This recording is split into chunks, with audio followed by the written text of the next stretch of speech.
Well, good evening, everyone, and thank you for taking time to participate in Congressman John Garamendi's town hall. Due to incredible engagement tonight, we ask that everyone keep questions under 1 minute. That way, we can answer as many questions as possible. If you would like to ask a question of the congressman, please type it in the Q&A box. Once again, to ask a question, type your question in the Q&A box, not the chat. Please ensure your name is listed on your Zoom account so we can call on you. If we can get to your question, I will introduce your name and you will receive a prompt to unmute your mic. Follow that prompt because we are unable to unmute for you. We will try to answer as many questions as possible, but if we are not able to address your question, please go to garamendi.house.gov/contact and submit it there for a response. This and many other links will be provided to all participants in the chat. You can also call any of the congressman's offices to record a comment with a member of his staff. Phone numbers can be found at garamendi.house.gov. To keep up to date with information from our office, please follow the congressman on all of his media platforms, including his weekly e-newsletter, Twitter, Facebook, Instagram, YouTube, Threads, and Bluesky. In addition, this town hall is being recorded and will be posted on the congressman's YouTube account tomorrow if you'd like to share it with others. Also in the chat, you will find links to services the congressman provides to his constituents, such as assistance in receiving benefits from federal agencies. Please know that our office is here to help. We appreciate your time and we'd like to hear from you. Once again, just a quick reminder to ask a question, please put that in the Q&A chat now. Without further ado, I'd like to welcome Congressman John Garamendi for some opening remarks. Bradley, thank you so very, very much. I'm Congressman John Garamendi. I'm absolutely delighted to have this opportunity to chat with you tonight. And I use the word chat because that's exactly what this will be. I'm going to introduce a couple of issues, probably 5 minutes, no more. And then we're going to go to the chat, your questions and my answers. Hopefully they'll be right on. We are living in an extraordinarily dangerous and concerning time in the history of this nation. We have a president that is seeking to become a tyrant. He has been able, with the support of the Republicans, to simply do anything he wants and basically say, catch me, stop me if you can. And so basically, we've been running after him, trying to do just that, stop him, catch him, turn things around. Two issues are of fundamental importance to all of us. One of them is the high cost of living. Donald Trump said he would solve that problem on day one, and on day two, he began to institute his tariff war. He still to this day continues to say, not to worry, those tariffs are paid for by those countries that are shipping things to us. There is not one economist in the world that would agree with that. Those tariffs are a tax on you and me. They are direct taxation on the consumers, in this case, American citizens.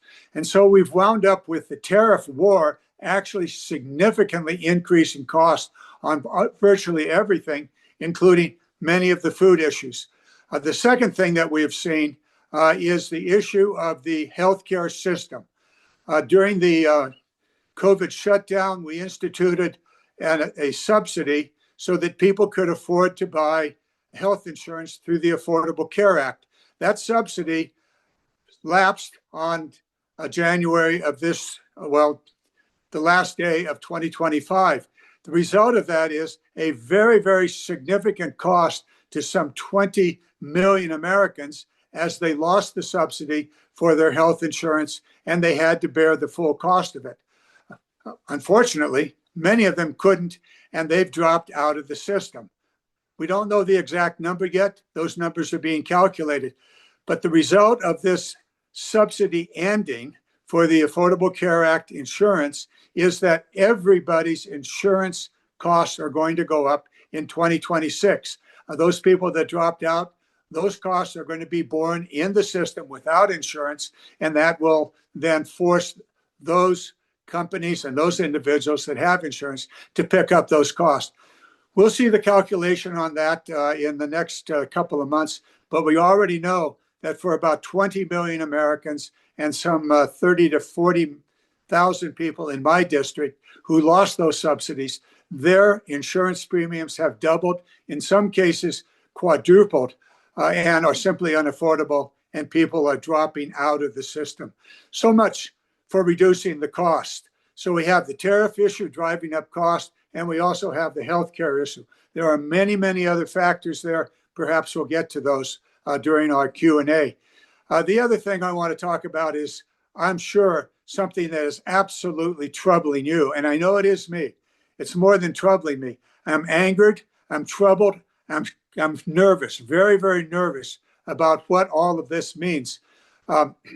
What happened in the big, ugly bill, the reconciliation bill, was passed without one Democrat in the House or the Senate voting for it. That piece of legislation provided $170 billion over the next several years of guaranteed funding for the Homeland Security Department, and $140 billion of that was specifically for immigration enforcement.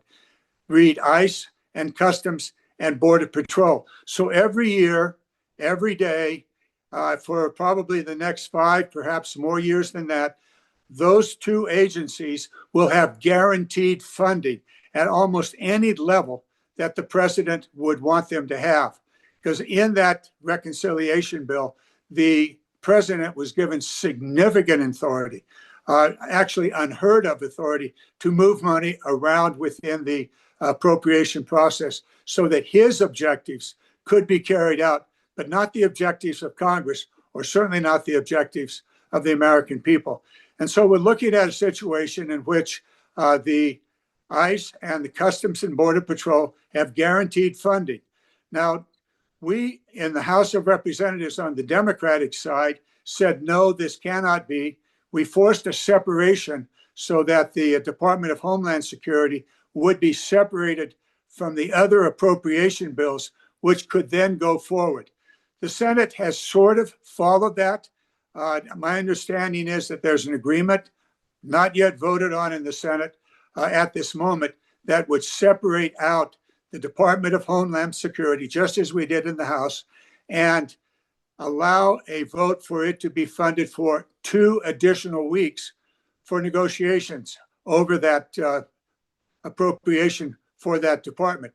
The other departments, labor, transportation, military, would go forward with a separate vote. We'll see how that works out. It's complex. There would be, I understand, the Senate would follow the lead of the Democrats in the House, demanding substantive reforms in the way in which ICE and Customs and Border Protection would be able to operate. I don't think those are nearly enough, but nonetheless, it appears as though it's about a half a dozen useful, meaningful reforms could be imposed upon those two agencies in the way in which they have been terrorizing our cities. Bottom line of this, Donald Trump has an internal police force, a paramilitary police force that is operating across cities in the United States to stoke fear and obedience. We've seen this before in other totalitarian governments. They set up an internal police force, create fear, and the public then simply hides out and hopes things will get better. Bottom line, it won't get better. We have to fight back. On fighting back, a couple of things are critically important here. I believe in demonstrations. I believe the Constitution actually allows and encourages Americans to demonstrate, to call out to their representatives, me and the other elected officials, state, local, and national, to carry out reforms. And we have found many ways to do that. Petition. I get hundreds of phone calls, hundreds of mails, emails, and letters every day. That's guaranteed by the Constitution. Also, the right to petition in street action. These are public protests. long, long history of this in the United States. Here's the bottom line. You absolutely have to do it safely. You cannot confront the police. You simply have to be on the streets, be polite, be noisy, get your signs out, but do not create a confrontation. That's exactly what these paramilitary organizations want. They want that confrontation so that they can then further dominate all of us. I'm going to let it go at that. Let's get to your questions. Thank you so very much for joining us. I understand we have more than 1,200 people here tonight. Thank you so very much for taking your time on these critical issues at this extraordinary, critical moment in America's history. Thank you, sir. And our first question will be coming from Rebecca Kenny. We're going to go to Rebecca first, and then right after that, get ready, Roy Schalberg. Roy, you'll be after Rebecca. Rebecca, go ahead and unmute your mic. Hi. So immigration enforcement used to be under the Department of Justice, and it was only after 9/11 that it was moved under DHS. DHS was founded nominally for the purpose of counterterrorism. And when all you have is a hammer, everything looks like a nail. And so under DHS, everything to do with immigration enforcement is being wrongly treated as terrorism. Will you actively work to move ICE back to DOJ and move all other immigration-related agencies out from under DHS as well? And if so, how? Great question, and a very, very difficult task. But let's take it piece by piece. When the Department of Homeland Security was put together following 9/11, it was kind of thrown together. A lot of agencies that didn't seem to fit together, such as the military and labor and health, were put into this new department. And in the structuring of the new department, clarity as to tasks, clarity as to how these organizations would operate, how they would be funded, what restrictions there would be placed on them. And this was particularly important with regard to the immigration enforcement issues. So to this day, which is what, 24 years basically since the creation of this department, the guardrails, those requirements that would seek to restrict, confine, and define the operations of these agencies has not been done. Now, your question goes, can it be done? And even further, can it be taken apart? I'll put it this way. No, it cannot happen, at least not with the current administration. I do believe that reform is absolutely necessary. I'm not sure that the Department of Justice makes sense given the task that the Department of Homeland Security has all across the board, from Coast Guard to TSA at the airports. So I'm not sure that this will head back to the Department of Justice, which, by the way, has become a tool that the Trump administration has used to seek revenge on his political enemies. And that in itself is a major challenge. So I don't think we go back to the Department of Justice and put that Humpty Dumpty back together again. But I do know that it's absolutely essential that we write very clear requirements on how ICE and Customs and Border Patrol should carry out their responsibilities, which, as I think all of us now see, are very, very badly defined.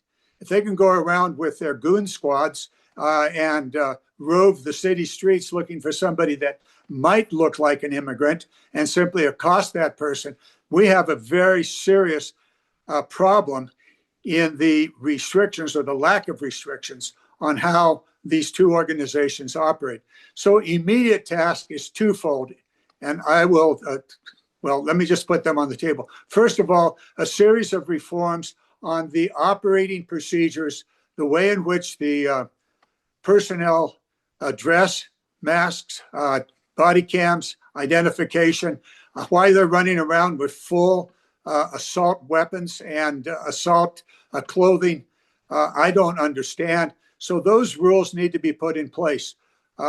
There's also a series of rules that have to be put in place about the way in which they work with people, I don't believe that there's a need or any wisdom in going into cities with massive military style police forces to basically sow fear and obedience to Trump's most recent directives.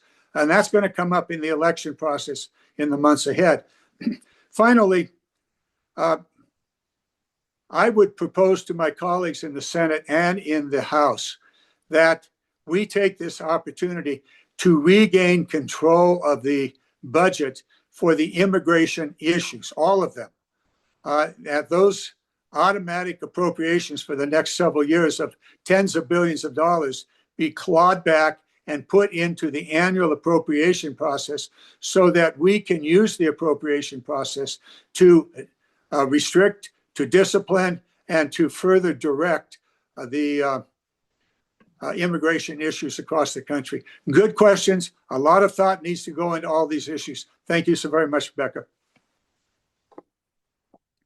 Thank you so much, sir. And next we're going to Roy, but on deck we have Roz Conrad. Roy, I think you should be with us. Go ahead and unmute. Yes, thank you, Bradley. I think Representative Garamendi has already touched upon the imminent shutdown of the government. And I guess maybe the best way to say it is, let me pass on my question. And if he wants to add any more details to what is currently going on with regard to negotiations in that area. Yeah. Well, I would do so. Let me just pick it up. I'll try to do this quickly. The last shutdown occurred following September 30th when the new fiscal year commenced, and that went 43 days. That shutdown was over the subsidies for the Affordable Care Act insurance policies. The Republicans said, hell no. We said, well, then we're not going to vote for it. They did not have the necessary votes to proceed.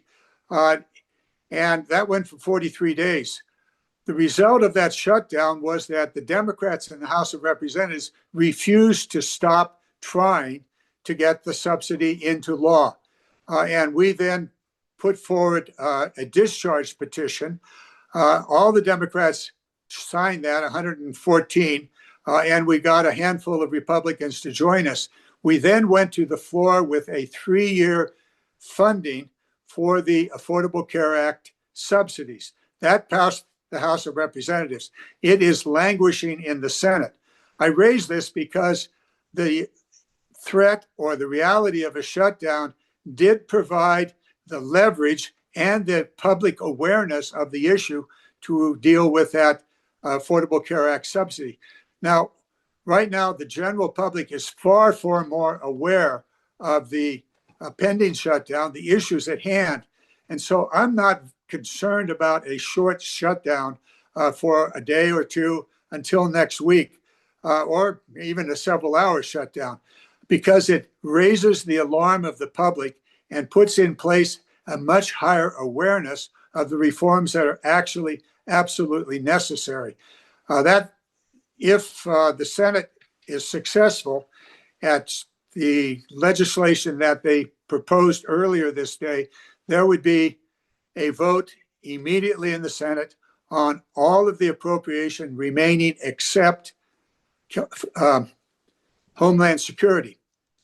That would be separated out, and there would be 2 weeks before the funding for the Homeland Security would lapse, presumably 2 weeks to complete negotiations on reforms to the immigration issues. That's where we are. To my knowledge, it had not yet, the Senate had not yet completed action on this. It's pretty late in Washington, so probably tomorrow morning they'll take it up. We'll know more, but I'm pretty sure what I just said is what's going to happen. That puts the House in play. Those bills come back to the House of Representatives, and depending upon the reforms, there may not be sufficient votes in the House to pass it. The Republican caucus is heavily fractured.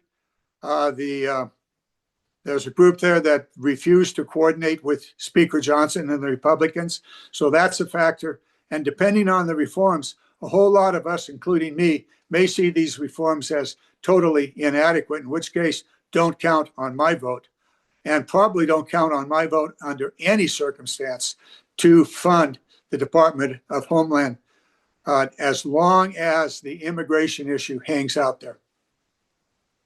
Thank you, Congressman. On deck, we have John Michael, but first we're going to Roz Conrad. Roz, go ahead and unmute. Hi, thank you for taking my question and for holding this town hall. I am appalled, as many people are, of what happened last week. And I'm just wondering, with American citizens being shot in the street by the government and 5-year-old children being sent off to cages, where is the action by Congress to remove this tyrant and his goons? Well, there are two separate actions underway within the House of Representatives at this moment. One action is much of what I've talked about, and that is to rein in ICE, reform it, and secondly, if I have my way, gain control of their budget so that it can be significantly reduced. I don't want to use the word defund, and I would recommend we don't use that word. But clearly, they have more money than they should, and clearly their money needs to be restricted and confined to specific purposes, and quite probably not being used on the streets with roving paramilitary gangs. The second question goes to what to do about both the Department of Homeland Security and Trump. We need to regain control of the House of Representatives. Until that happens, Trump is basically free to do whatever the Republicans would allow him to do, and they're allowing him to do anything he wants to do. He's saying, I'm going to do anything I want. Catch me if you can. Well, the Republicans control the House and the Senate, and they have no interest in stopping or catching Trump. With regard to impeachment, I believe Kristi Noem is a disaster. She's a liar.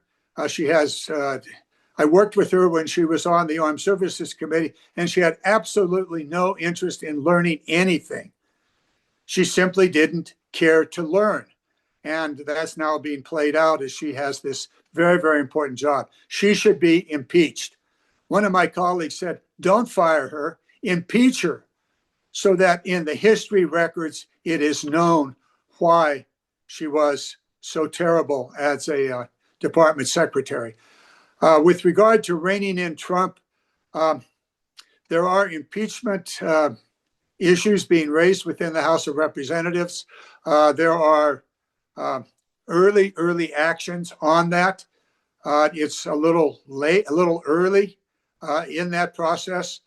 But some of the articles of impeachment have been written, not yet introduced, but they are being circulated, and we'll see what comes of that. Final point is children in cages.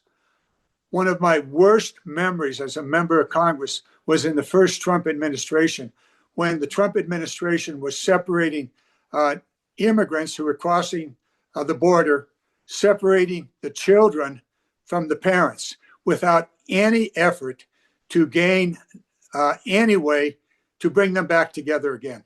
I visited the cages in Texas, where there were maybe 20 children, probably no more than less than teenagers, in cages, sitting on blankets on concrete floor, with food being handed through the door. It was beyond horrible. And we're now seeing that again. Not as extensive, but it is happening once again. It is a horrible, horrible situation. It is abusive. It is wrong. And among the reforms, this issue of how to deal with detentions must be undertaken. People are dying. In fact, people are being killed in these detention facilities.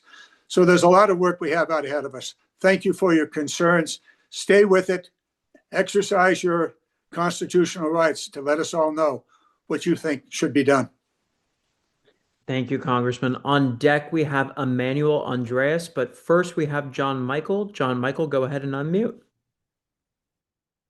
Hi, Congressman. I had a question. I totally agree with the extension of the healthcare subsidies, but I did have a question to how we are addressing overall like healthcare costs themselves beyond just paying for them.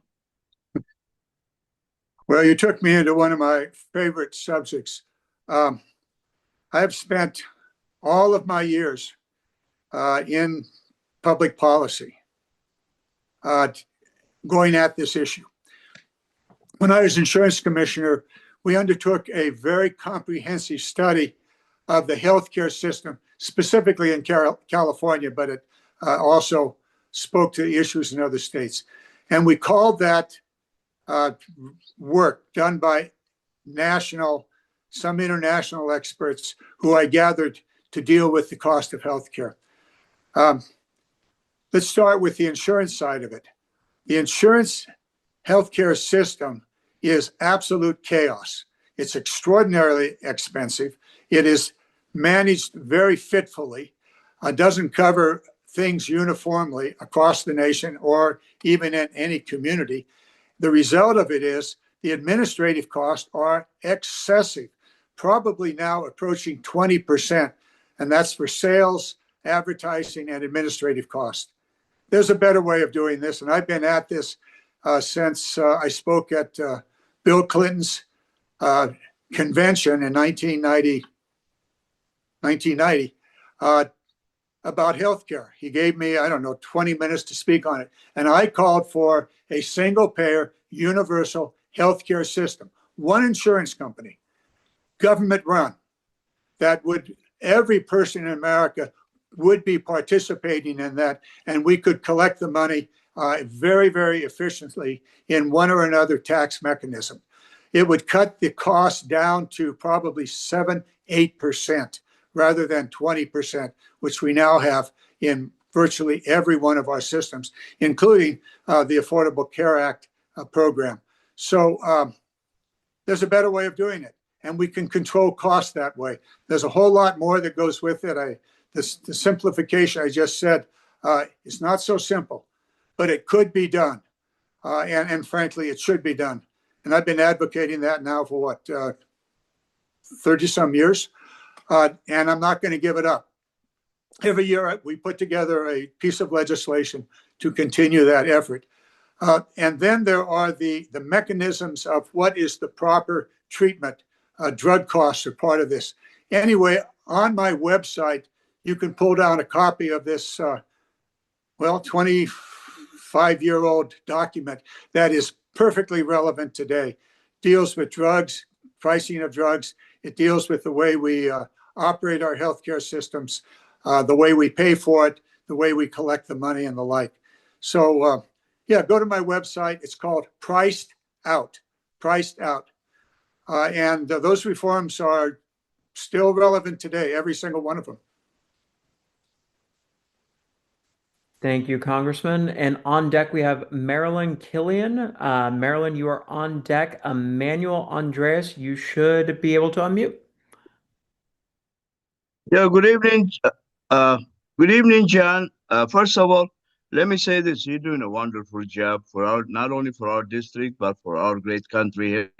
My question, John, is this: how is it possible a 5-year-old kid, natural-born citizen in this great country, to be deported to Honduras with their family? Not alone emotional distress, friends in school. How is it possible our court system, or federal or Supreme Court in that matter, will let this happen? I'm not sure they'll let it happen, but how can this is not given a due process to be deported? Thank you. An excellent question. And there's one word answer: Trump. I spoke what I saw during his first administration. We're seeing it again, not as extensive as it was in the first administration, but is exactly the same thing. Due process, catch me if you can. Stop me if you can. Go to court and try to stop me. The result of all of that is they're able to carry out the act, as terrible as it is, and then you have to unwind it. You got to bring it back. You got to go to court. And the process is weeks, if not months. And Trump has used that to his advantage. And he's using his national police force, ICE and Customs and Border Patrol, to carry out this terrorization of Americans. And, busting car windows just to talk to somebody, and then grabbing people out of the car, throwing them on the pavement, shooting people, defenseless people. It is unbelievable, but it is Trump. It is Trump that's causing this, and his operators operating at the cabinet level, well, the vice president, down through the cabinet, secretaries, and then to the street people, are simply carrying out Trump's program of terrorizing terrorizing immigrants, and along that same process, terrorizing Americans of any age. This particular issue reminds me, when I visited, this was in the first administration in South Texas, the children were brought into the local jail. And in one of the cells, there was a young boy, probably maybe 4 or 5 years old, fairly short fellow. He was standing up. He had his hands on the sill of the window, trying to peer over the window, and tears were flowing down his eyes. And I told him, I said, "Who is that? What's going on there?" And they said, "We don't know who he is. We have no idea who this guy is." It was horrible. And I haven't forgotten. Let's move on. Next question. Thank you, Congressman. On deck, we have Martin Castro, but first we have Marilyn. Marilyn, you should be able to unmute. Okay. Yeah, I just had a question because a few years ago, not a few years, a few months ago, there was a news story that a California sick grandmother, whose last name was Kaur, was picked up and disappeared by ICE. And the news stated that you were advocating for her and trying to resolve this. And I was just never heard anything else. And I was just wondering what the outcome was. If you know or remember, I'm sure you have lots of issues like yes, thank you for bringing it back up. This was a, 65-year-old grandmother in, I think, El Cerrito, maybe Richmond, who had been in the country for a long time. And she had repeatedly attempted to get her papers squared away. In doing so, she provided notice to Customs, and I guess it was ICE, that she didn't have her papers. They then arrested her and immediately disappeared her. Her family had no idea what happened to her. They didn't even know at the early hours if she had been arrested. And she was very quickly sent off to Texas. And then I believe 2 other facilities, bouncing from one facility to another. Yes, we were alerted to it. We went to work on it. My terrific staff worked this one day and night. We found her in one of the detention facilities in the South, and arranged for her to self-deportate. So she deported, self-deportation, and returned to, I think it was Iran. I may be wrong on the country. And her family was able to be with her.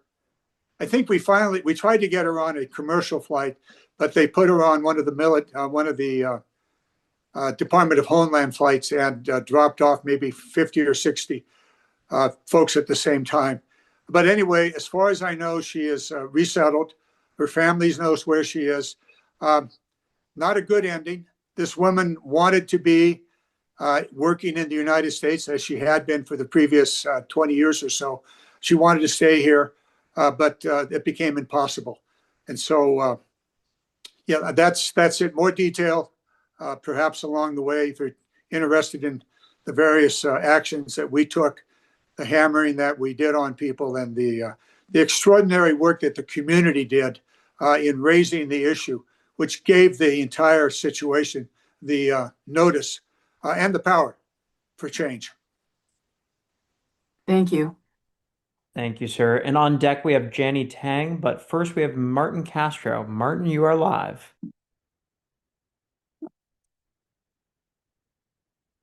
Good evening, Congressman. Thank Good you evening. for this opportunity. Like many of us, we are very, very concerned. My concern, Congressman Garamendi, is the recent raids in Georgia, the FBI raiding the elections office in Georgia. I'm very concerned that Trump and his DOJ are laying the groundwork for either martial law and confiscating the elections, the voting machines for the upcoming 2026 election, and doing away with the 2026 election. How possible is it that Trump can be successful in confiscating the voting machines, even though states run the elections, and or canceling out the 2026 midterm? Thank you, sir. Your general concern about the 2026 election is on all of our minds. There are multiple ways that Trump could disrupt it. I think the most ominous and most extensive is the declaration of insurrection and using the power of the federal government to simply not have an election. And that is also being a concern on the 28 election, the presidential election. He keeps talking about a third term. How could he do it? Well, there's a way it could be done by not holding an election. I will, however, point out that for those states that remained in the Union during the Civil War, which was a rather horrific time, national and congressional and Senate elections did take place. Now, not in the states that left the Union, but in those states that remained in the Union. So there's a precedent in the most horrible of times for the elections to proceed. Nevertheless, there are certain powers that the president could invoke that could disrupt the 26 and the 28 election. And a less ominous, but still very troublesome way is part of what you talked about, and that is gaining control of the voting mechanisms in key states. The way things are set up in the United States in our current election processes and voter preferences, there are just a handful of states, probably no more than 8 to 10, and probably closer to 6 that are critically important. Georgia is one such state. So the question is Trump beginning the process to gain control of the election process in those states that will make a difference in the Electoral College? The answer is, in my view, yes, he's beginning that process. He's also using the FBI and the tax authorities to gain information on the voter authorization. Are these people actual capable of voting under the laws of the nation and the state? So he's gathering that information, presumably to build some sort of a case. It is troublesome. We will be following with others. We have a group in Congress, Democrats, that are specifically very, very qualified lawyers who work on their own for amicus briefs with the courts and work with other groups to use the courts to bring this under control. I will simply point out that the courts have been very, very deferential to efforts to rein in Trump, with the possible and critically important Supreme Court as an outlier. So yes, we have reason to be concerned. What can we do about it? Follow it closely. We will not be able to conduct hearings and subpoena people, but we have shadow hearings. All of these are to provide information and to shine the spotlight on what they're doing. Thank you, sir. And on deck, we have Tom Schultz, but first we have Janny Tang, excuse me. Janny, you are live.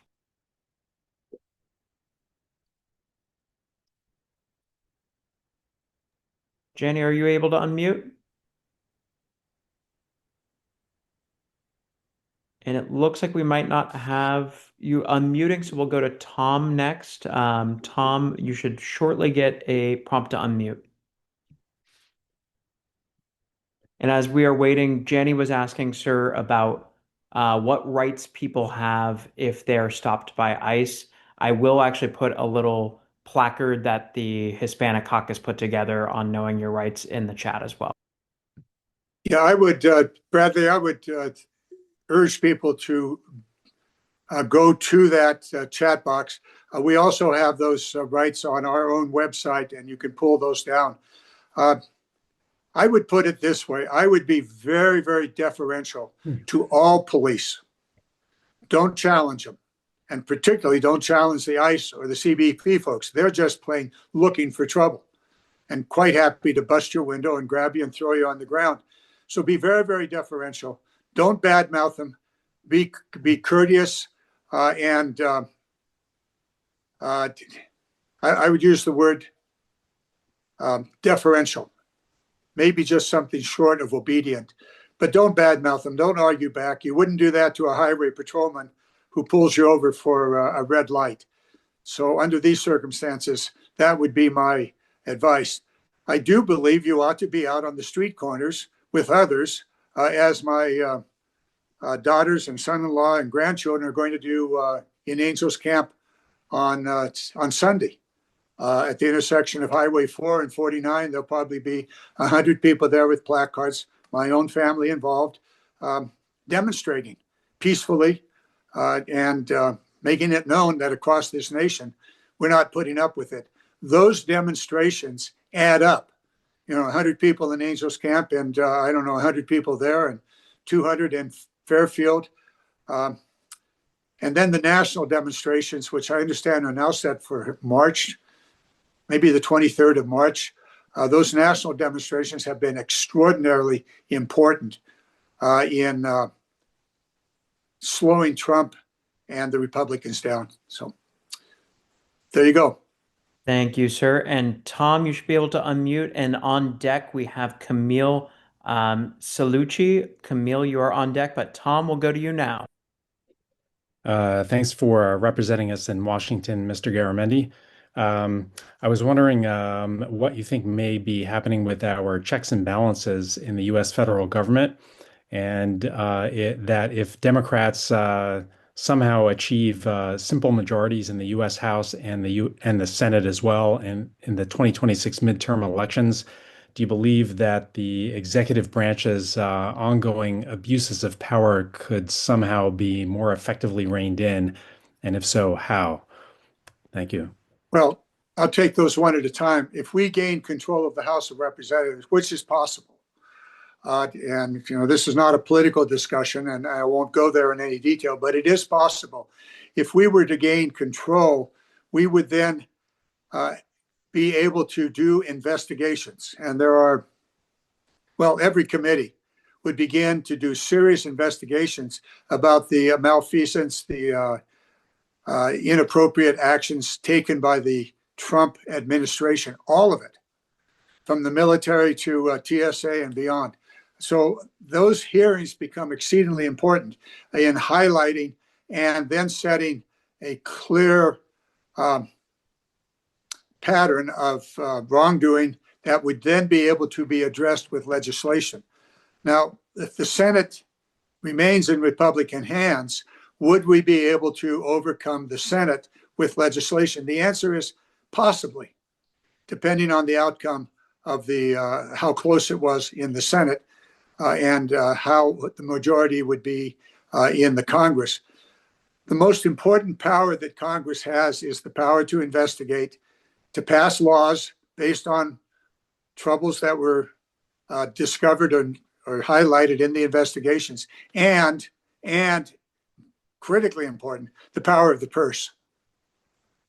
In the big ugly bill, or the big beautiful bill, the administration basically ripped away Congress's power of the purse.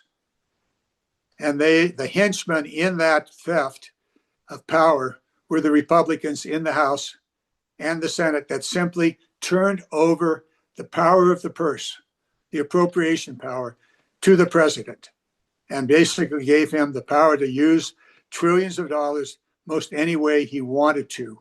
And we're now seeing that play out. So regaining the power of the purse becomes exceedingly important. And I hope that is one of the issues coming out of the current question of a shutdown this weekend. We'll see what happens with that. If the Senate is controlled by the Democrats, all of this happens faster. And one other thing could happen, and that is impeachment. We're clearly moving to impeach Kristi Noem, the Secretary of Health of the Homeland Security Department. That will move forward. Will it be successful? Depends how many votes we get. We'll see what happens. As to the president, that remains an open issue. Okay, there you go. Thank you, sir. And on deck, we have Olivia Lawrence, but first we have Camille. Camille, go ahead and unmute and ask your question. All right, can you hear me? Yes, I can. Okay, great. Thank you, Congressman Garamendi. I'm very happy you're doing this, and the conversation is so important for everybody, and direct conversation is so helpful. There are a couple questions that I have. One was, we understand that Chuck Schumer made an agreement with the president today about ICE. Do you know anything about that? And my second question is about Venezuela. One, what's happening there? And two, we understand President Trump is planning on getting the money from Venezuelan oil and planning to deposit it in Qatar. And, what are the plan? How is that happening? And what's going to happen with that money? I do not know. Just before I started this, I was looking for updated information about what is happening in the Senate. I don't know if there's any, I have no knowledge of any agreement between Schumer and the president about ICE. It was reported that Schumer and the president agreed that there would be a 2-week extension of the funding for the Department of Homeland Security, which does cover ICE and Customs and Border Patrol. That was reported, and I assume that to be accurate. Any other, I just don't know. I guess I've been enjoying all of your company and not watching the news feed moment by moment. Now, with regard to Venezuela, once again, this is catch me if you can, and the ability to use vast sums of money, in this case, both the Homeland Security money for the Coast Guard and other smaller departments within the Department of Homeland Security and the military. It was probably costing about $1 billion a day to move all of those ships and equipment and some 18,000 personnel into the Caribbean Sea, or the Caribbean Sea, to do what? To run a raid to capture Maduro and his wife. Very, very successful. I'm on the Armed Services Committee, and we had detailed hearings about how the military did it. And they did it extraordinarily well. The information, the intelligence, the application of the various weapon systems, communication systems, et cetera, were deployed extraordinarily well. You guys think, my goodness, there's going to be a new movie, I'm sure. But so what? So what was it for? To capture one person and to leave the disdainful, despicable regime in place. All of the security forces that were killing people, forcing people to flee Venezuela, the control of the army, the control of the courts, all of that remained in place with a new, with the vice president taking over, and Trump, of course, saying, now I'm going to run Venezuela. So it turns out very, very quickly, it wasn't about drugs. It was about oil. And indeed, the United States has captured, I don't know, several tankers, I think maybe 4 or 5 thus far, has sold the oil in those tankers, taken the money, and I believe you're correct, at least in part. The money has been deposited in one or another of the bank accounts in one or the other of the Gulf states. I'm not sure it was Qatar. This needs to be run down. Who controls that money? Is that in Trump's son's bank account? We don't know. And we don't even know that the money's there. It was, by all accounts, not deposited at the U.S. Treasury as it should have been. So where did the money go? Who controls it? Whose signature is on the deposit slips? We don't know. But you and I think, share a concern, and perhaps the rest of the folks on this call also. That's where you gain control of the House and you're able to run the hearings, force the subpoenas, and get the information. Right now, we don't know. Thank you, sir. And on deck, we have Ashley Eppes, but first, Olivia Lawrence. Olivia, go ahead and unmute. Hi there. Thank you so much for being willing to have this or to hold this town hall. I know that across the aisle, that's not happening. So we really do appreciate that you're doing this for us, Congressman. So my question is that there are so many of us that are marching out there. We're holding our signs. We're towing the line on that front. But are there any resources that you can share that for what else we can do, other valuable posts we can fill? I mean, I'm newly retired, I'm ready to do more, and I know that a lot of us on here actually want to do more. Well, first of all, continue what you're doing, do it peacefully, orderly, and whatever city, county requirements may be there. I've talked about that several times already. Secondly, I'll ask you, and I'll ask every other one that's out there on that picket line. Do you have a relative in Nevada or any one of the other, 48 states, and other relatives across California? Have you engaged them in this issue? Have you reached out to them and asked them to contact their congressman or their senator? You could do that. But I will tell you what happens. They'll look at the postmark and say, oh, that's California, and that goes into the dump file. But if the return address is from the state, and particularly the communities in which the members of Congress are represented, they will be paying attention. And so that's something that is, I would urge you to do. Reach out to your relatives, friends, classmates that are living in other states. Ask them to contact their members of Congress and their senators. And it will have an impact. I will tell you, we keep track of the incoming calls. We keep track of the letters that we received, emails and the like. And they're numbering in the tens of thousands. And I know the other members, Democrat and Republican, do also. That will have an effect. And then we are, what is this, the end of January? Let's see, February, March, April, May. We are 8 months away from an election. And all of the protests, all of those letters culminate in working in those election processes. I'm not going to tell you how or where. That's not the purpose of this call. But you have a right as a legal resident in America to participate in the run up to the election, not to vote. If you're not a citizen, you're not voting. So we're not going there, but you have a right to participate in the campaigns as any other legal resident of the United States, citizen and legal resident. So do so. Thank you, sir. And on deck, we have Maureen Brannon. But first, we have Ashley. Ashley, go ahead and unmute. Thank you, Congressman Garamendi, and for holding this town hall. It's really important, and for all the service that you provide.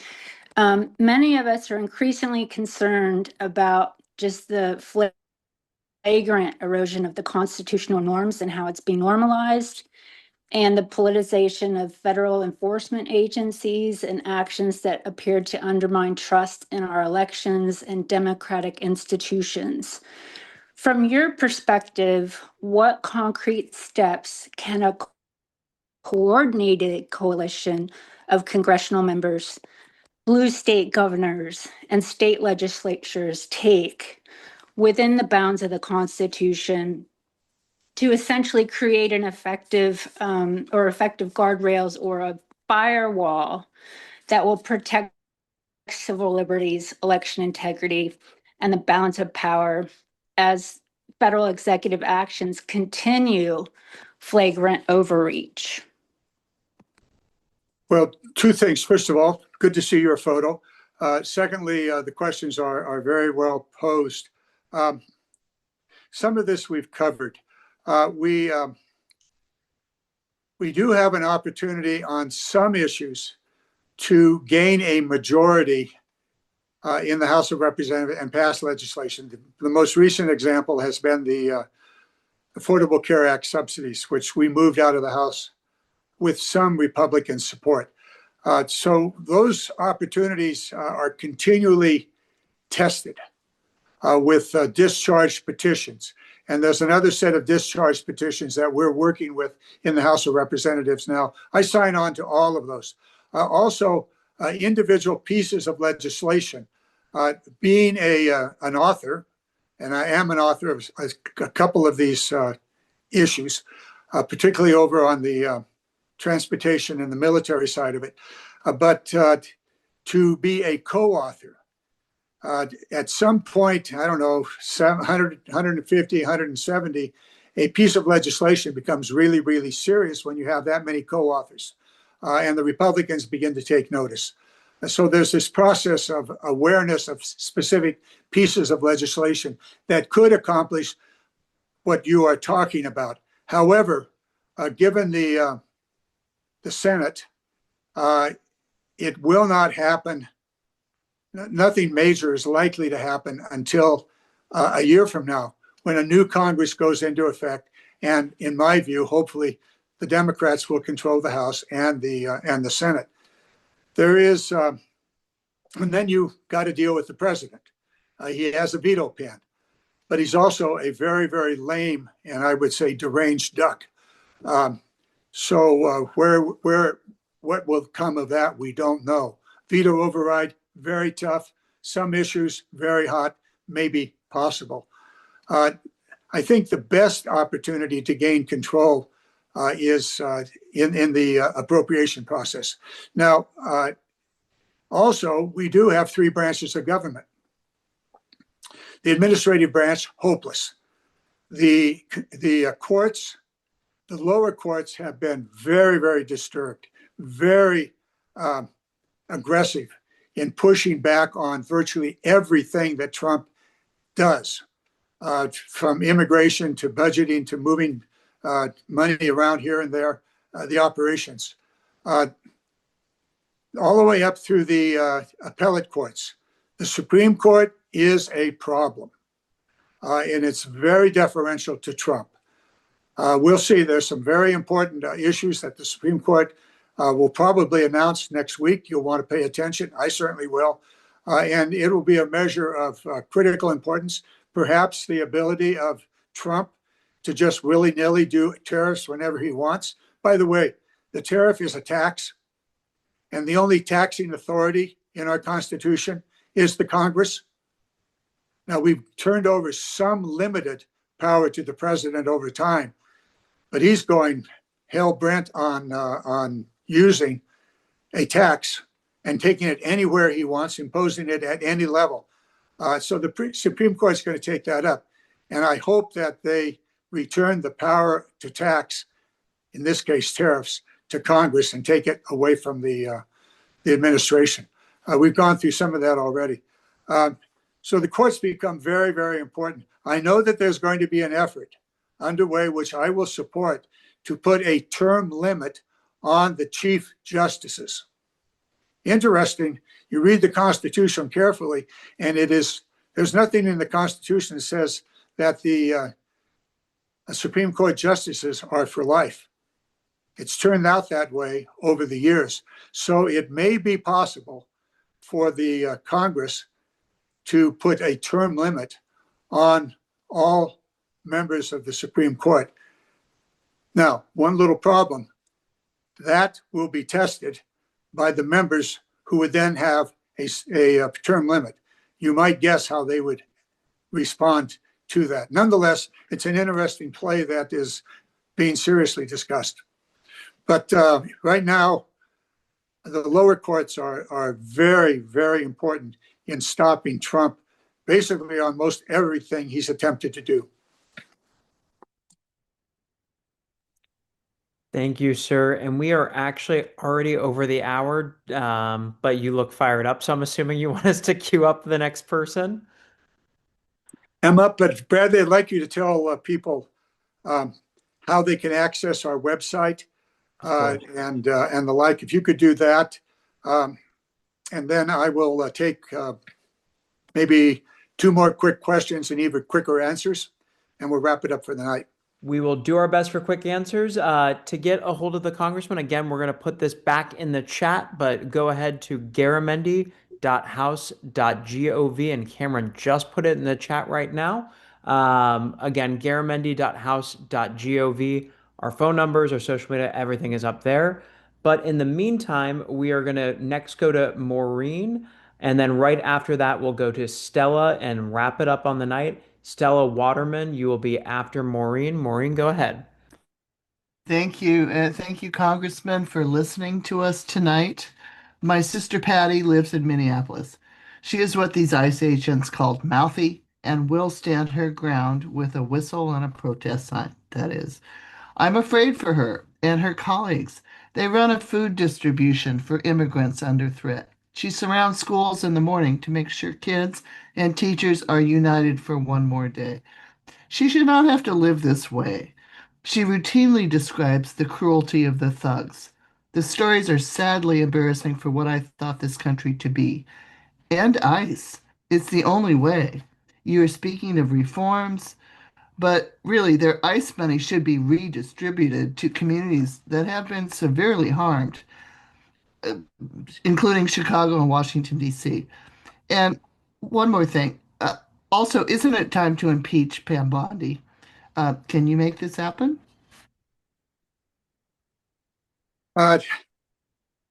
Wouldn't it be lovely if we started at the top and impeached the whole bunch?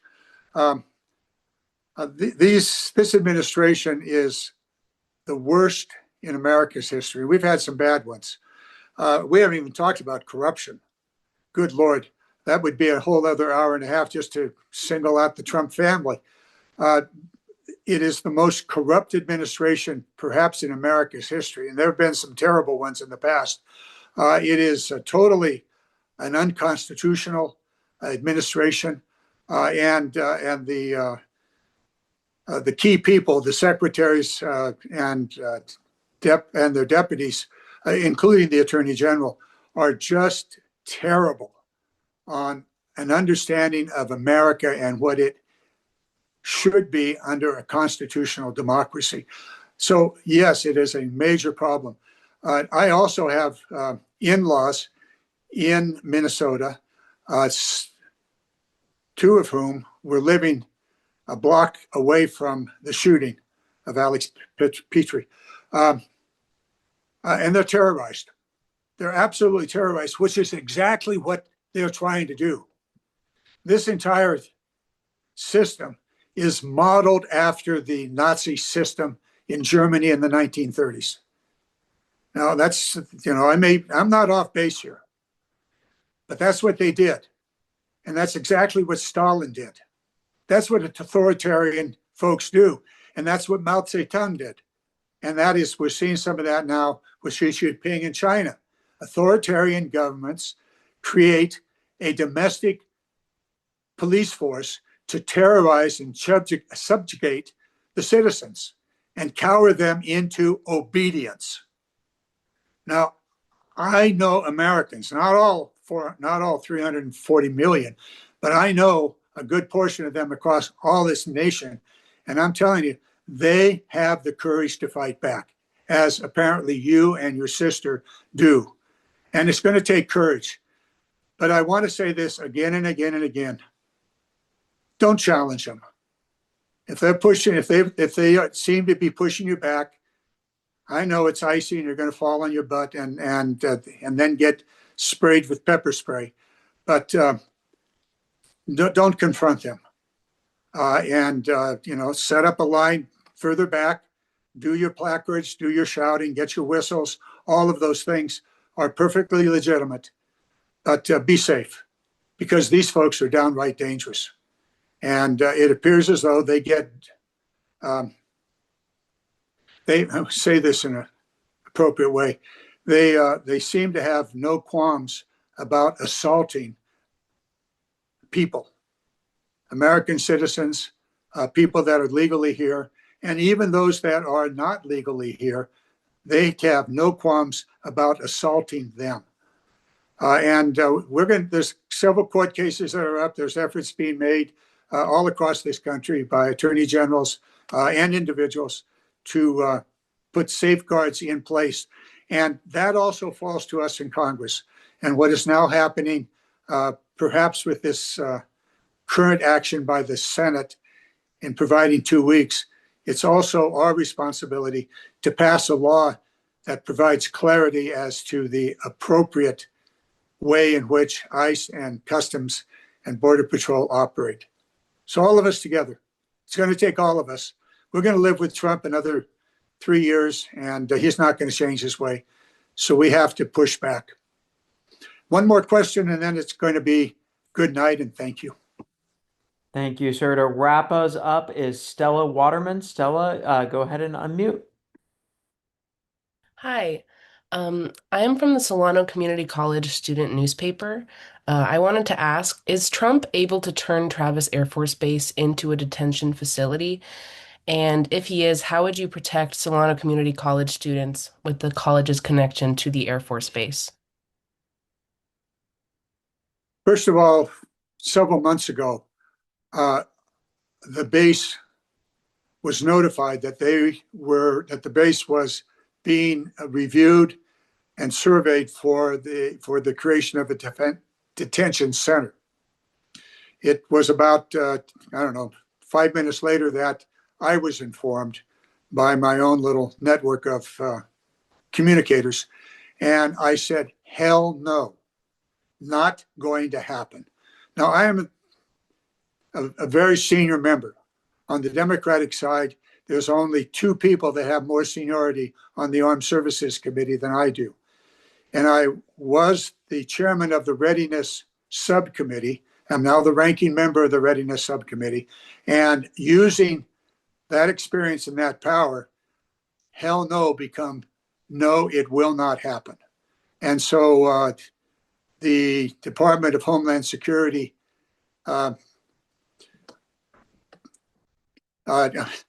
I'm looking for an analogy, and all of them are nasty. But let me just say they simply gave up. And I continue to watch this all the time. And no, there will be no facilities, ICE facilities at Travis. So there you have it. There was also an effort to move a significant number of doctors and nurses out of the hospital at Travis and send them to, I don't know, Georgia or Florida somewhere. No, to Cuba, Guantanamo. And I said, no, that's not going to happen. And did what magic I could, and it didn't happen. And it won't happen. So we have ways of pushing back in certain cases, and there's a case I've represented Travis since, well, I don't know, for many, many years, both in Congress and statewide. So no, not that.